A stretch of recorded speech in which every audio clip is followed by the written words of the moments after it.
CA NRC के time में जो डिटेंशन सेंटर्स बने थे शेड्यूल कास्ट, शेड्यूल ट्राइब, मुस्लिम, सिख, क्रिश्चियन, बौद्ध और अति पिछड़ा वर्ग के लिए और पिछड़े वर्ग के लिए, महिलाओं के लिए, वो तैयार हो जाओ डिटेंशन सेंटर में जाने के लिए। दो ही रास्ते हैं, तीसरा तो है नहीं। संविधान बचाओ, यानी कि आंदोलन से बचेगा संविधान। बिहार के बाद चुनाव आयोग ने पूरे देश में एसआईआर करने की जो है वो बात कही है, और जब से ये बात सामने आई है तब से मुल्क के अंदर, खासकर मुसलमानों के अंदर एक बेचैनी पैदा हो गई है। इसी मुद्दे पर बात करेंगे। महमूद प्राचा साहब इस वक्त मेरे साथ हैं। क्या लग रहा है कि सीएनआरसी की शक्ल बदल दी गई है एसआईआर के रूप में? बिल्कुल कमोबेश वही बात है, और उसको और फाइन ट्यून यानी कि उसको और बेहतर बना लिया गया असली। और जो वोटर, वो जो इलेक्शंस भी आ रहे हैं उसमें भी जो वोटों में हेरा फेरी करनी होती है, वोटर लिस्ट में हेरा फेरी करनी होती है, उसको एक जो कानूनी जाविया देने की कोशिश की है, जो कि पूरी तरीके से गैर कानूनी है। एसआईआर का कोई भी जिक्र रिप्रेजेंटेशन ऑफ पीपल्स एक्ट में नहीं है, और ये पूरी तरीके से गैर कानूनी है। ये तो जैसे बाकी सब केसेस में होता है इस तरह का, जो लोग केस फाइल करे थे सुप्रीम कोर्ट में, उन लोगों ने केस हारने के लिए ही शायद फाइल किया था, और वो हारे ही। लेकिन हाँ, जैसे बाकी लोग करते हैं, योगेंद्र यादव साहब ने भी आके बोला हम केस जीत गए। हम तो शुरू से बोल रहे थे सुप्रीम कोर्ट जाने का मतलब अपने इशू को की हत्या कर देना, सुप्रीम कोर्ट जाना ही नहीं चाहिए था। लेकिन गए, जब आधार कार्ड इंक्लूड किया, सुप्रीम कोर्ट ने आदेश किया, तो उसको जीत बताया ताकि लोग आंदोलन न करें, लोगों को बहकाने के लिए। योगेंद्र यादव साहब ने बताया कि इतनी बड़ी जीत हो गई हमारी, जबकि आधार कार्ड तो खुद उसमें रिप्रेजेंटेशन ऑफ पीपल्स एक्ट में ही लिखा है, आधार कार्ड तो बुनियादी डॉक्यूमेंट है। तो अब जब खुद ही बताया फिर कि लाखों वोट चोरी हो गए इसमें, तो लाखों वोट हटा दिए। क्यों? क्योंकि जनता ने पूछना शुरू किया, भाई महमूद प्राचा तो ये कह रहे थे, आप कह रहे थे हम जीत गए, वो कह रहे थे आप हारे हो, और आप झूठ बोल रहे हो कि आप जीत गए। अब आप महमूद प्राचा वाली बात ही कह रहे हो। योगेंद्र यादव साहब से जब पूछना शुरू किया, तब उन्होंने पूरा डेटा वेटा, जिस चीज़ में उनके पास तो फंड बहुत है ना, तो अपने जो उनके कार्यकर्ता होंगे उनको लगाया, डेटा कलेक्ट किया, और बड़े अच्छे से रोते रोते या बहुत ही भावुक तरीके से बताया, ये इतने सारे वोट तो चोरी हो गए, हटा दिए। भाई ये बात तो हम पहले दिन से कह रहे थे, आप क्या करने जा रहे हो वहाँ? आंदोलन करो, आओ सड़क पे हमारे साथ। तो ये जो भीतर घात होता है ना, ये सबसे खतरनाक होता है। तो ऐसे लोगों से हमें होशियार होना है। रास्ता आंदोलन के अलावा कुछ नहीं है। जनता को सड़कों पे आना पड़ेगा पीसफुल प्रोटेस्ट करके, और संविधान को बचाना पड़ेगा। संविधान बचेगा, संविधान किताब दिखाने से नहीं बचेगा। संविधान बचेगा जब संविधान की बातों। राजा साहब, आंदोलन करने के लिए अगर सड़कों पर आ रहा है कोई भी, खासकर मुसलमान, तो उनको उठा के जेलों में बंद कर दिया जाता है, मुकदमे दर्ज हो रहे हैं। अब मौलाना तौकीर रजा अंदर हैं, कौन सुनवाई कर रहा है उनकी? कैसे आएगा कौन सड़कों पर? नहीं आओगे तो फिर सीएनआरसी के टाइम में जो डिटेंशन सेंटर्स बने थे शेड्यूल कास्ट, शेड्यूल ट्राइब और मुस्लिम, सिख, क्रिश्चियन, बौद्ध और अति पिछड़ा वर्ग के लिए और पिछड़े वर्ग के लिए, महिलाओं के लिए, वो तैयार हो जाओ डिटेंशन सेंटर में जाने के लिए। दो ही रास्ते हैं, तीसरा तो है नहीं। संविधान बचाओ, यानी कि आंदोलन से बचेगा संविधान। ये ज़बानी जमा खर्च से नहीं मिल बचेगा, जिस प्रकार से हमारी ऑपोजिशन पॉलिटिकल पार्टी के लीडर्स कर रहे हैं। मुंह दिखाई से नहीं होगा कुछ भी। ऑपोजिशन की पॉलिटिकल पार्टी सिर्फ मुंह दिखाई कर रही है, कोई भी बड़ा आंदोलन करने को तैयार नहीं है। हम लोगों के दिल भर चुके हैं, कोई फर्क नहीं पड़ रहा जनता के अलावा किसी को भी। तो क्या वजह है जो विपक्ष भी इस मुद्दे को लेकर के सड़कों पे नहीं उतर रहा? क्या लग रहा है आपको? बहादुरी दिखानी पड़ेगी ना। बहादुरी, अब हम बहादुर हैं ये सिर्फ बोलना नहीं पड़ेगा, बहादुरी तो डरपोक है विपक्ष का प्रदर्शन भी करना पड़ेगा। भाई प्रदर्शन करें ना बहादुरी का। बताओ आप मुझे, जो लोग झूठे फंसाए गए हैं वो भी तो किसी माँ के बेटे हैं। हमारे ऑफिस में भी तो 200 250 कमांडोज ने रेड की, हम भी तो किसी माँ के बेटे हैं। हमारे भी तो कुछ खतरे हमें भी तो हैं। यूं नहीं होगा ना कि सिक्योरिटी Y+Z+ ये सब सिक्योरिटीज़ भी मिली हुई हैं। सब लोग अपने सिर्फ भाषण देके टेलीविजन पे बैठ जाते हैं। एक राहुल गांधी जी और तेजस्वी जी ने 16 दिन की यात्रा की सिर्फ, और उसके बाद वो ख़त्म करवा दी उनके स्लीपर सेल्स ने। तो फायदा क्या हुआ उस यात्रा? कुछ फायदा नहीं हुआ ना, जब तक रिजल्ट हाथ में नहीं आया। आंदोलन कोई आंदोलन करने के लिए थोड़ी होता है, रिजल्ट लेने के लिए होता है आंदोलन। किसान आंदोलन हुआ तो कम से कम, हालांकि उसमें भी भीतर घात बहुत हुआ, लेकिन कुछ रिजल्ट लेके तो आए। सिर्फ MSP की तो झूठ बोल के मोदी जी ने कर लिया। MRP। राजा साहब, मुझे ये बताइए, आप मुझे ये बताइए, रद्द तो हुए। अब जैसे अब कानून के अंदर कोई ऐसा प्रावधान नहीं है एसआईआर का, हाँ। फिर किस बुनियाद पर ये किया जा रहा है? आखिर लोग क्या इस चीज को जान नहीं रहे हैं? मनुस्मृति की बुनियाद पे भाई, जब हम जैसे लोग मना कर रहे हैं, मैं मना कर रहा हूं सुप्रीम कोर्ट नहीं जाना चाहिए, हम जैसे सब लोग मना कर रहे हैं, जितने चाहे देवा साहब हैं, चाहे जो भी ईमानदार दिल से बहादुरी से लड़ रहे हैं, वो सब मना कर रहे हैं कि सुप्रीम कोर्ट नहीं जाना है। जो लोग जाते हैं और फिर इंसाफ लेने जाए कहाँ? फिर सड़कों पे। सबसे बड़ी अदालत क्या है? भारत देश की सबसे बड़ी अदालत जनता की अदालत है कि नहीं है? और संविधान की रक्षा करनी है। तो सड़कों पर जनता ही उतरेगी, आखिर वो इंसाफ लेगी किससे? क्योंकि जनता की अदालत अगर है तो जनता ही तो इंसाफ लेने के लिए सड़कों पर उतर रही है, तो खुद से इंसाफ लेगी और क्या? अब मैं यही तो आप लोगों को बता रहा हूँ, जनता मालिक है। नरेंद्र मोदी जी, अमित शाह जी जो प्रधानमंत्री और होम मिनिस्टर के पद पे बैठे हैं, वो जनता के नौकर हैं। नौकरों को वो करना ही पड़ेगा जो जनता कहेगी, लेकिन जनता को दिखाना पड़ेगा ना आके सड़कों पे कि हम ये कह रहे हैं और हम नहीं करने देंगे तुम्हें। ये जो आरएसएस और बीजेपी के लोग, क्योंकि चाइना और पाकिस्तान से इनके संबंध है, मैं बार बार बताता रहता हूँ, और ये इल्ज़ाम का कभी खंडन भी नहीं करते हैं। वो धमकी किस बात से देते हैं हमें कि टिनामेन स्क्वायर बना देंगे जैसे चाइना में बना था, इसी से धमकी देते हैं ना। तो भारत के लोग जो है ना, जो अम्बेडकरवादी हैं, वो तैयार हैं, हम तैयार हैं। हम बाबा साहब डॉक्टर भीमराव अम्बेडकर का संविधान नहीं मिटने देंगे, हम तैयार हैं हर कुर्बानी देने के लिए। इस दिन के लिए भगत सिंह साहब ने कुर्बानी नहीं दी थी कि आए अडानी अंबानी यूसुफ लुलू को सारे देश की संपदाएं लूट के दे देंगे मोदी जी और अमित शाह जी और आरएसएस और बीजेपी।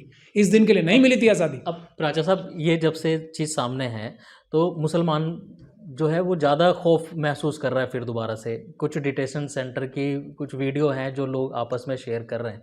क्या इस एसआईआर से सिर्फ मुसलमानों को ही फर्क पड़ने वाला है क्या? जो लोग ये बोलते हैं कि मुसलमानों को ही फर्क पड़ने वाला है, वो सब आरएसएस के लोग हैं। वो लोग या तो आरएसएस के लोग हैं या वो ज़्यादा समझदार लोग नहीं हैं, उनकी बात नहीं सुननी चाहिए।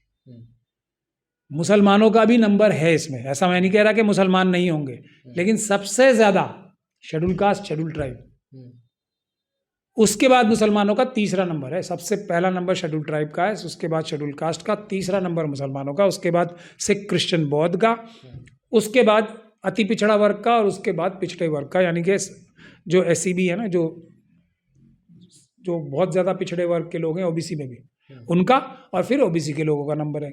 ये है महिलाओं का नंबर है, ये सीक्वेंस है। लेकिन सबसे ज़्यादा शेड्यूल कास्ट और शेड्यूल ट्राइब का नंबर है, उसके बाद तीसरा नंबर मुसलमानों का आता है। ये बात समझ लें आप। आसाम ने इस बात को बिल्कुल साबित कर दिया है।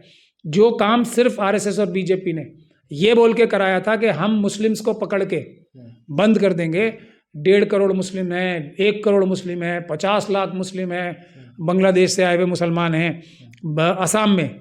जब असल में सुप्रीम कोर्ट की निगरानी में जब एनआरसी की एक्साइज हुई, जब यही एक्साइज हुई जो एसआईआर में हो रही है, तब क्या रिजल्ट निकल के आया? 19 लाख करीब, और उसमें से 70% के आसपास मुसलमान नहीं थे, सिर्फ 30% थे। तो आएगा नंबर, उसमें भी वही थे, शेड्यूल कास्ट, शेड्यूल ट्राइब लोग थे पहले। तो क्या अब तो उस गलती को सुधार लिया गया होगा ना? बदलाव भी तो कुछ किया होगा, जो वो पिछली गलती हुई तो इसलिए सीएनआरसी का इसलिए नाम ही बदल के एसआईआर कर। फिर आप वही बात कर रहे हो, जो आरएसएस और बीजेपी का निशाना असल में नुकसान पहुंचाने का नंबर तीसरा नंबर आता है मुसलमानों का। मैं बार बार बता रहा हूँ, तो मुसलमान तो सबसे पहले नंबर पे रखता है ना अपने आप को। नहीं, वो तो इनके लीडर्स जो है ना, मैं तो बार बार बोलता हुआ थक चुका हूँ अब।